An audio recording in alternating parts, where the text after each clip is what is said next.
JoJo's Bizarre Adventure is a show that is incredibly beloved by many.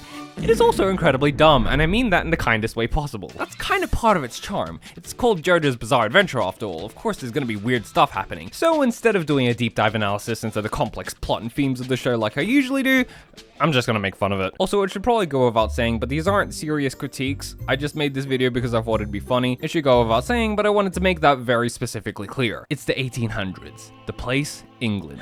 And as typical of a shonen series, it starts off with the main character's mom being dead. But the dad isn't! He miraculously survived the terrible crash. But then an ugly bastard comes along, who definitely isn't evil. And the dad mistakes him as someone who was trying to save him, mistakenly believing that he owes him his life. And since the dad's also rich, of course the bad guy goes along with this. But instead of the bad guy cashing in on this favor like a smart person would, he instead holds on to it and does nothing, wasting away the rest of his miserable life before giving it to his son and proceeding to die. And then we're introduced to the main character of our story, Jonathan Joestar, the son of the rich mustache man, as well as our main antagonist, Dio Brandon, the son of the ugly bastard. Now I must say, the first few episodes of the show are actually fairly normal. Of course there's some strange and fantastical elements, but it's still within the realm of what you expect in a shonen story. But there's still something really funny about finishing the entire anime and going back to the beginning, because you see all the things that Dio does in the later parts and you kind of forget and go, wow, he must have really hated the Joestars to be fighting them for this long.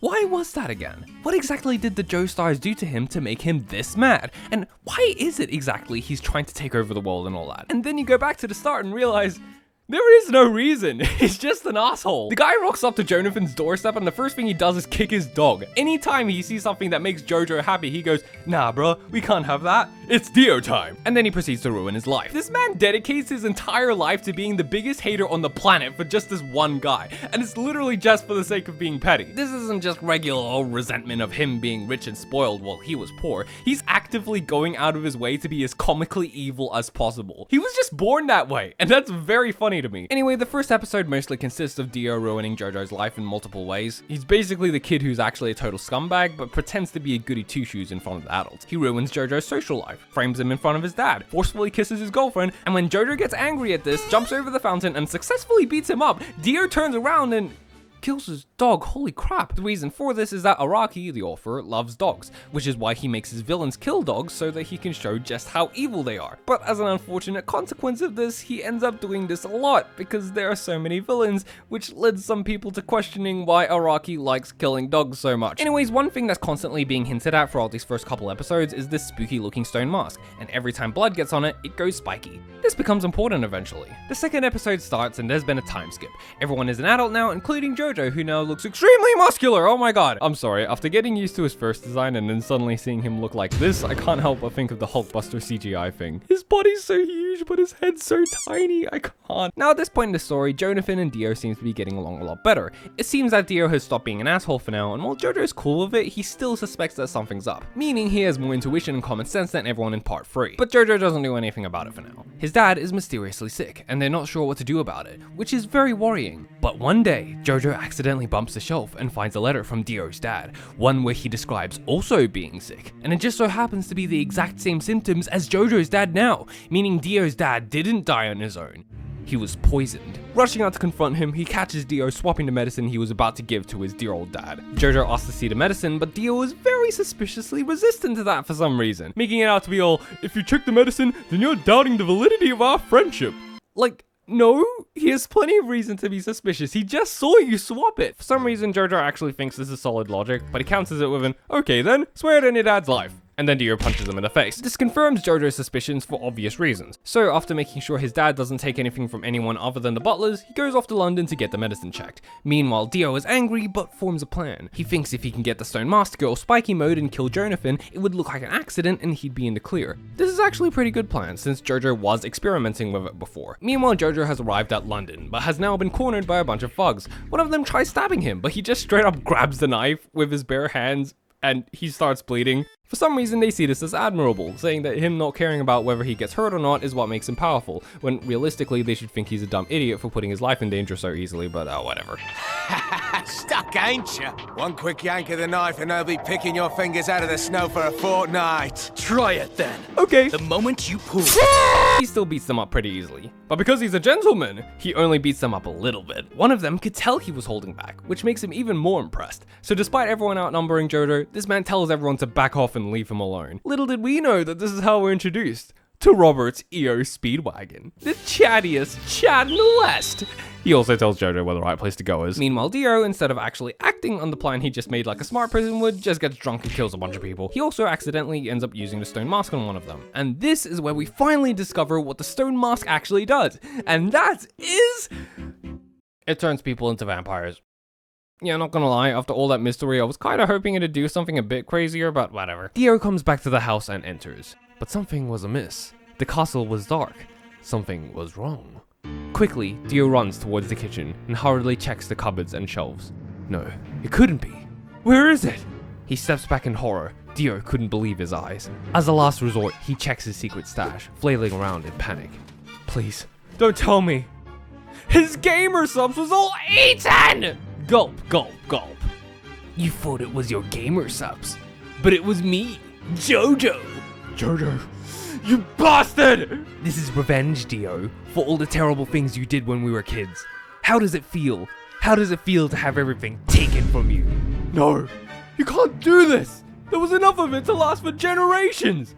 How much did you drink? Do you remember how much bread you've eaten in your life? Jojo!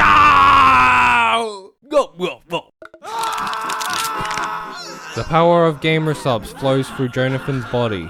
He chases after him, lambasting him with his divine punishment. Oh. Jojo then eats Dio, and that is the end of Jojo's bizarre adventure. This video is sponsored by GAMERSUPPS, the energy drink of all time. Have you ever wanted to grow twice your size and grow rippling superhuman muscles like Jojo, all with one drink? Well, too bad you can't. Jojo ingested way too much and turned into an abomination instead. But if you have a normal amount, it's actually quite tasty. You just scoop some powder into some cold water, give it a good shake, and you're good to go. It's a great healthier alternative to energy drinks and soda, since they have 0 carbs, sugar, and are less than 1 calorie per serving. And they're also way more affordable, since a single tub can last the ages. They have a wonderful selection of waifu cups for you to choose from with a variety of different options. But they also have such wonderful flavors, such as Anime Girl Thighs, Guacamole Gamer Fart 9000, Lemonade. Yeah, no, right? Who even drinks lemonade? And not only are they keto friendly and diabetic safe, but if you want, they also have caffeine free versions too. I genuinely like their products, and I've been wanting to partner with them for quite a long time. If you use my code or link in the description, you can get a nice 10% off your order. And it also helps me the more people use it, so I very much appreciate it. Links down below, I highly encourage you to check them out. Anyways, back to the video. At this point, Jojo tells Dio the gig is up. He's confirmed that the medicine was indeed poison, has given his dad the antidote, and now will be turning Dio over to the police. And it should be mentioned that despite him doing this, he really does care for Dio, and it pains him to do so. Basically, he's the original Tandro. Dio is mad, but pretends that he isn't. It is a ruse, acting as if he regrets it all, but is planning on stabbing Jonathan as soon as his back is turned. Then Speedwagon walks in and ruins his entire plan. My man basically says that he knows how bad guys smell, and that Dio stinks. The dad was also listening the entire time. He now knows the truth, and is very disappointed in Dio. Dio then pretends to have given up, asking that at the very least Jojo be the one to put on the handcuffs. Somehow this doesn't send off the alarm bells in Jojo's head, and despite everyone screaming at him to be careful, he does it anyways and gets his dad killed. Surprise! Dio used the mask and is now a vampire, and bullets do him no harm. They scuffle for a bit, setting the house on fire, and Jojo tells Speedwagon to run, the two now finally facing off in a climactic battle. Now there are two things I want to mention here. The first is that admittedly a lot of the time I was watching it, especially in these early episodes, I was just going, I recognize that from the meme! Oh, so that's where the reference came from. Oh my gosh, guys, he said the thing! He said the thing! And the second thing is about the fights. And this is something that gets more obvious in the later parts, but it's there from beginning to end. Which is that these fights feel less like real fights, and more like children playing with action figures. And I don't mean that in an insulting way, it just genuinely comes across like that. The thing about a lot of JoJo fights is that even though they can differ wildly with the contents itself, they all pretty much follow the same structure, which is that character A will attack character B using a completely new attack we've never seen before and will probably never see again, and then character B counters that by coming up with an arbitrary strategy that realistically shouldn't work, but still has a 50% chance of working regardless if it makes sense. And it repeats that for the entire fight. I shoot you with my laser beam. I've been hit. Now I'll use my dark magic to make him throw up his lunch. Well, I knew you were gonna do that. So today, he went to fight on an empty stomach. No, he didn't. Yeah, he did. There's no way he... fine. Next, I'll use super strength. I punch the ground so hard that it makes you fall over. My character sees you do this and jumps out exactly the right time. And while it's still in the air, he throws a sword at your guy, stabs him in the head, and now you're dead and I win. You can't do that! This is something that you especially recognize in part 3, where every single episode is a new fight and they just keep doing this over and over again. But even in some of the earlier episodes, you can still see this. Jojo and Dio fight for a while, and they end up on the roof. And actually, this was part of Jonathan's plan, because next, he leaps forward, grabbing Dio so they both go falling into the flames together, with Jojo intending to sacrifice his life so Dio can be stopped. Okay, cool. It should also be mentioned that this is quite literally the longest fall I've ever seen in human history. So long, in fact, that they can have full-length conversations, monologues, and even dramatic pauses. This all resulting in this gem of a line. Get back, Jojo! Despite this, Jonathan continues falling for an eternity, long enough even for him to grab a knife that also happened to be coincidentally falling along beside him, stab it into the wall, use it to swing himself up, and jump on it, propelling him high enough to the point where he can almost reach Dio, but misses. So, on his way down again, he unbuckles his belt, uses it to lasso Dio's leg, and yanks him down to fall with him. This is still one of the more normal episodes, and Dio's all like, yeah, we'll both fall in, but only you'll die and not me. And then Jojo kicks off the wall and uses their home statue to stab Dio through the back and kill him. Dio screams and burns up, and the force of an explosion causes Jojo to land outside the house. I'm not quite sure how that would work, but I'm not going to question it at this point. All that matters is that Jojo has won, and that Dio has been defeated, and is definitely dead. Remember how before I mentioned that the first few episodes are actually fairly normal? Yeah, this is the point where it stops doing that. Next episode, yay, we're reunited with Jojo's girlfriend Irina while he's recovering in the hospital. And then when they're out on a nice morning stroll, we randomly bump into this peculiar fellow who somehow knows who they are. He then flies 10 feet into the air and shoves his finger into Jonathan's stomach. Jonathan then collapses on the floor out of breath, and this causes broken arms to go twisty and crackly, and now it's fixed. This all happens with zero explanation at the time. This man's name is Baron von Zeppeli, a guy who likes to put pepper on his sandwiches and teaches Jojo the way of the Hamon, a martial art that allows one to harness their breath and turn it into energy. Man, this is starting to sound kind of familiar. This is explained in a really complicated sounding way when it's actually pretty simple. And he demonstrates this power by punching a frog and killing it. He also makes some of the funniest noises when he's doing this for basically no reason.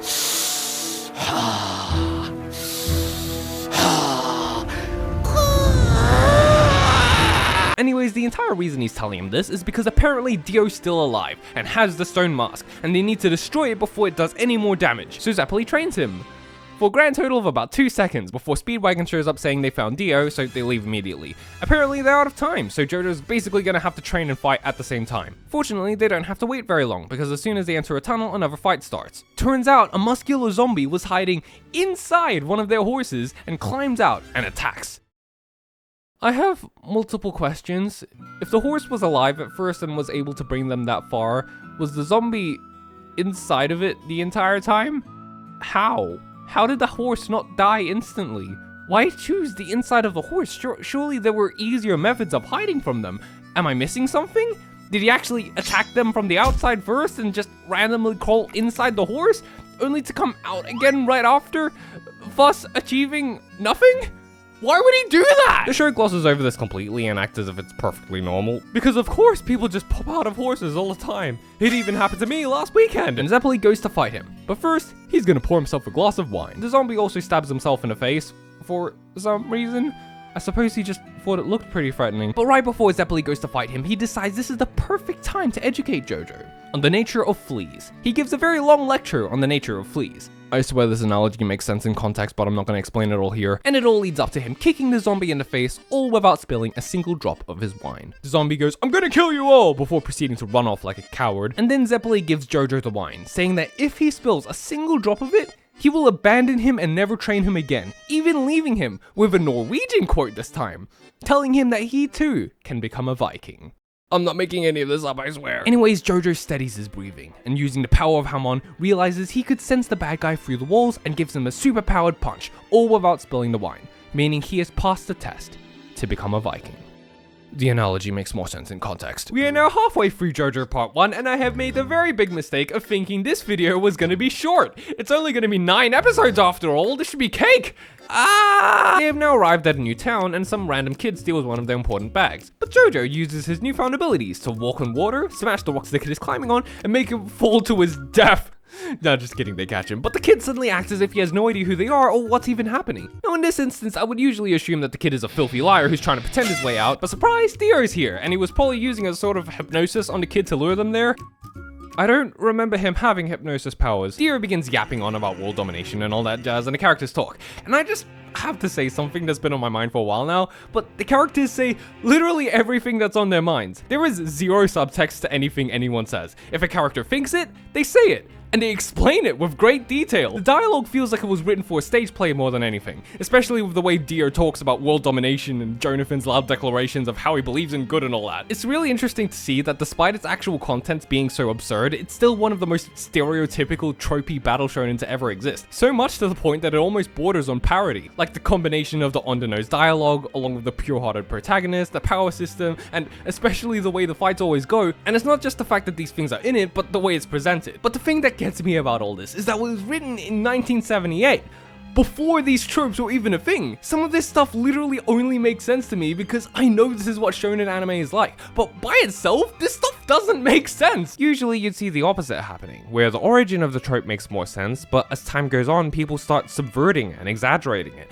Like with Konosuba, it becomes detached from its original meaning and doesn't make as much sense to anyone who isn't as familiar with the genre. But this started that way. It was the first one, but it's written in a way as if it's already familiar with the tropes like it's been done before and wants to do something wackier with it this time. Is Araki a time traveler? Is he from the distant future where the tropes were so normalized that he just didn't question it and then he just jumped back to the 80s to write this? What was going through his mind? Anyway, Zeppeli jumps up with his wacky wah sound effects and attempts to punch Dio, but then Dio grabs him, drains the blood from his own arm so quickly that it turns into a block of ice, which is so cold that it damages Zeppeli's arm. Yeah, it checks out. But the next part is quite possibly my favorite moment of all time. Zeppeli's arm is heavily damaged and he can't fight with it. It's frozen solid, and if they don't do anything quick, it could succumb to frostbite. So how do they fix this? With Speedwagon's steaming hot abs!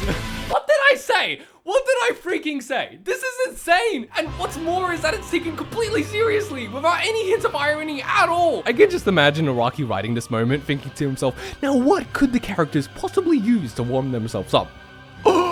I've got it! They can use Speedwagon's abs! I'm a freaking genius, and I'm definitely straight. Anyways, Dio summons 2 new zombies from the year 1565 who used to be heroes and have a tragic backstory, which I'm not gonna get into. It's actually pretty good though. Jojo fights one of them while the other guy just kind of stands in front of the other characters and waits. The first warrior guy actually asked him to though, since he wanted an honorable fight, but it's still pretty funny. And while they fight, Dio does the classic villain move of conveniently leaving early, because he's just that confident they're gonna lose. He's such a typical bad guy, I swear. He's got both hands behind his back! Bluefoot is giving nothing away! Which one is his sword arm? Neither. His hair wields the blade. His hair wields the blade. Anyways, Jojo and the warrior dude fight for a little bit, and there's one point where he uses Hamon on him, but the warrior declares the pain means nothing to him. The warrior dude goes to slash him with his sword, but Jojo doesn't move, and he stops right before the sword hits him. He knew that the warrior wasn't going to hurt him, because he said he felt pain again. The Hamon gave him his humanity back. In an emotional scene, the warrior thanks Jojo for making him feel at peace once again, and before he goes, he gives him the blessing of his sword, luck. But then he adds a P with his blood to make it pluck. That means courage somehow. He then disappears, and it's very tragic. But then the other bad guy shows up and goes stompy stomp all over his remains. Right, we forgot that he was still here, and is still very much evil. He stabs his sword into the floor, which makes the floor fall, and then Mr. Zeppeli comes up with a bright idea to save them, and I can't lie, the first time I watched this, I was struggling, okay? I happened to be very tired and was probably half asleep, so watching this next part that happens, I almost felt like I was going insane.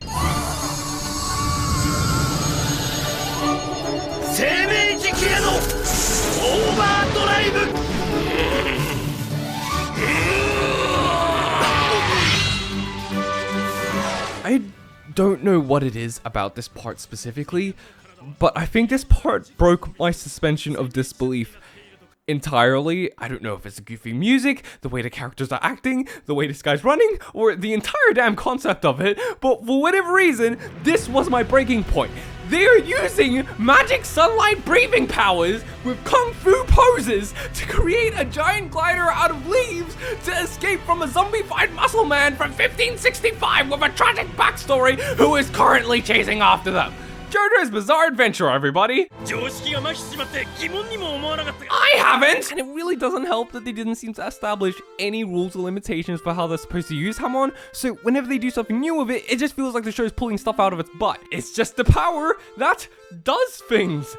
I'm still not sure where those things end, but it definitely does things. This next part is actually admittedly not that ridiculous and is actually fairly dark and intense, so I'm mostly gonna go over that part super quickly. In essence, Jonathan gets trapped in a death chamber and we learn Zeppeli's backstory and that he's fated to die in combat. In the next episode, Zeppeli dies, sacrificing his life to save Jojo and they ultimately defeat the other warrior. And Dio, back at his castle, is about to kill a woman and her child, but she begs him to spare the baby.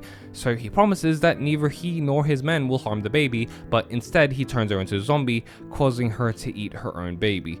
Which is a million times more horrifying, but does a great job of portraying how evil this guy is, so props for that. We go back to the rest of the gang, who are still continuing with their journey despite them mourning for Zeppeli. They encounter a zombie, which makes them realize the town has been taken over by Dio, and they must hurry. But then they bump into Zeppeli's old friends, who he had previously sent a letter to asking for their help. The next episode begins with Dio about to kill Poco's sister, who was the kid they saved before. But of course, Jonathan Joestar, with his gentlemanly ways, swoops in to save her. The monster attacks him, but what Jojo doesn't realize is that it's actually made up of venomous snakes which bite him. But never fear, he can simply squeeze out the venom with his muscles, and he beats the monster up easily. The time has finally come. Jojo and Dio will now finally face off against each other, Jojo fighting to avenge all the people who were killed, and Dio being evil. But first, Dyer wants to try. He immediately dies. I guess that Thunder Cross split attack didn't help him after all. Also, that's what you get for trying to be the main character. What do you mean you have more reason to hate him? Even Jojo's confused by that statement. Anyways, Dio's dehydration freeze move has gotten so powerful that he can now freeze people's entire bodies in an instant, shattering Dyer before anyone can do anything. But before he goes out, Dyer's lone head grabs a rose, infuses it with Hamon energy, and flings it at Dio's face, stabbing him right in the eye. This has just revealed to Jojo a powerful secret, a way he could use Hamon to defeat Dio. Surely he would keep this information to himself and use it to his advantage.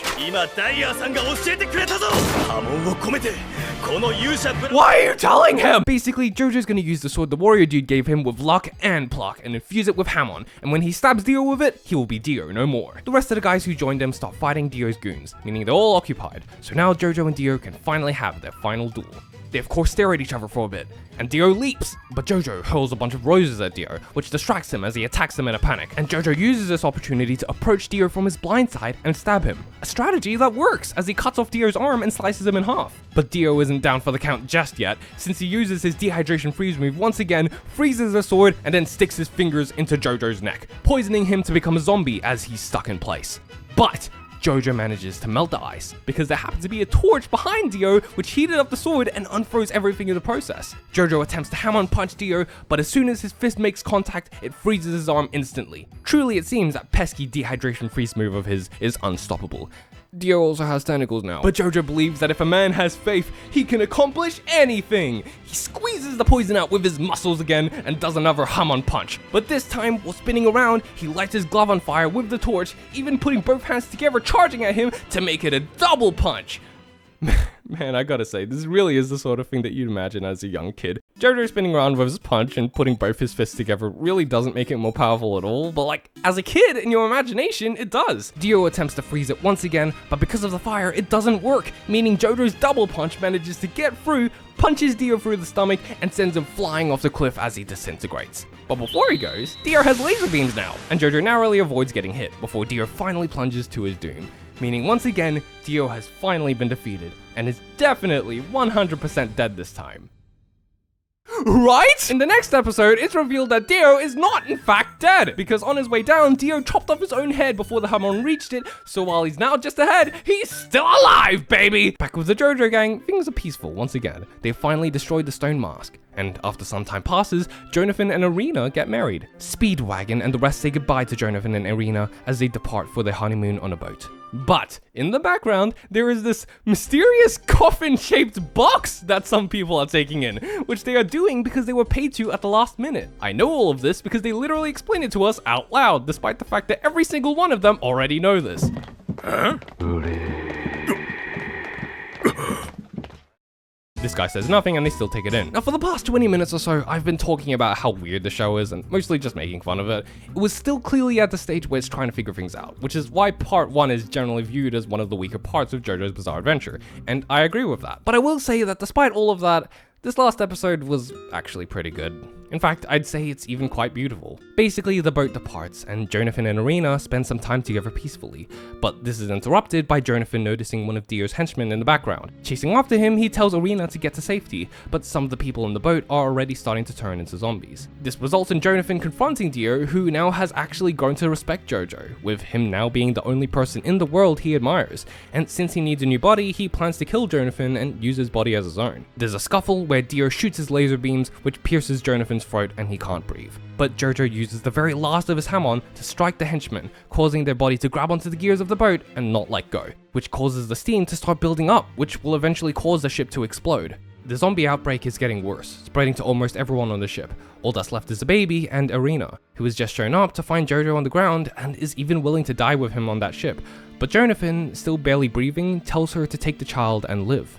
Dio, meanwhile, tries summoning the zombies to stop the gas buildup, but before they can do that, an explosion happens, with a dying Jojo still protecting Irina and the baby, and getting stabbed by the shrapnel as a result. Something I noticed and actually really appreciated about this scene is that for a while, there's no music playing. It's framed in a way that's surprisingly grounded compared to the rest of these episodes, and there's no out-of-nowhere powers that we've never seen before either. But Dio hasn't given up yet. Planning on still taking Jonathan's body and using the box as a shelter from the explosion, he still tries to attack. But Jonathan stops him, just holding Dio in his arms with acceptance. He looks at Irina and manages to tell her to find happiness. Dio tries negotiating with Jonathan, telling him that he can also give him immortality if he lets him go, but then he looks up and sees that it's too late. Jonathan Joestar is dead.